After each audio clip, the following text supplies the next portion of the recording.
Ave zaho, avy an-tragnonao any anao fandeo. Katay izy ho avy Foko Tsilavo Jihe J hoe lengako antanoko tany lekele fikonoko folanely nipavy tanapoko jele saloro satria mbo vao toy haiko fao tianao toy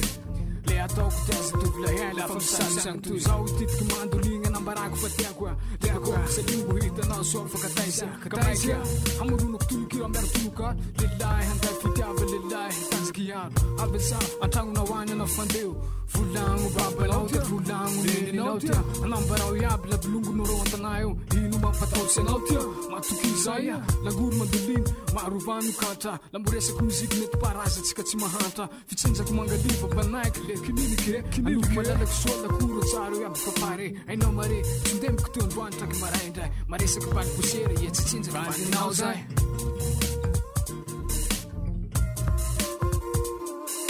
alako valy napela ave zaho ambarao-any babanao ko apela ave zaho tako biby napela ave zaho ambarao-any babanao ko apela ave zaho tako valy napela ave zaho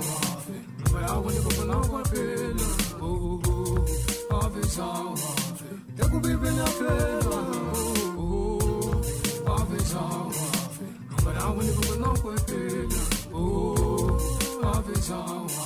paraky gasy folo lava tao tampy maso anle valelahy lamotsampy zay ampiako arivo ro sokampy soa kokakaso soany lamosany raiko amiako lidadalahy mpamaraky reo entsakisaky begnitelo tsy lany zay dady vavy toy lambahoany le menaky volako raiky bezako iaro azo mangy tanjaky maiky kataytaysia volagnandroso fa tiako aja igny tontolo zahy aminy any koe raha igny raha tsy ananako tsy misy faharoa tiako tanako nao pela iaro tiako reniny zanako zaho tsy manana omby fa la raiky roa vao rotratsiko raiko e baba raiko ny fomba savanomba la tianao zao itomona omby tsy manafa sakako silako jamala fiako satia zaho tsy malea tsy kavivoka satria lelahy handay tokatrano dady vavy sy dady lairo anome tsodrano sy ababoly kely sabatanao vaololako amiako anao fitiavangany izy tapatava safosafo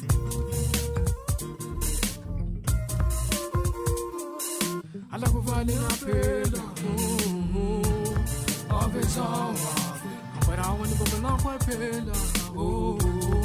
ave zaho tako biby napela ave zaho ambarao-any babanao ko apela ave zaho tako valy napela